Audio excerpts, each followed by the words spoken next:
नमस्कार. आज आपण करणार आहोत अख्खा मसूर.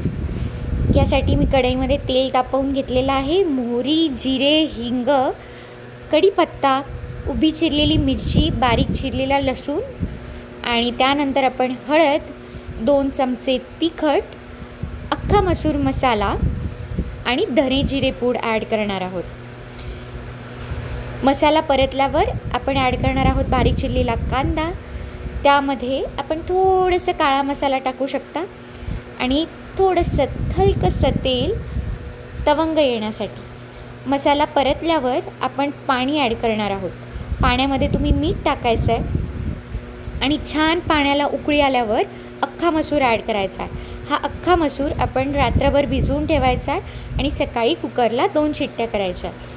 हे छान भाजीला उकळी आल्यावर शिजल्यावर आपण वरतून मस्तपैकी कोथिंबीर ॲड करायची आहे आणि हा झाला रेडी टू ईट अख्खा मसूर.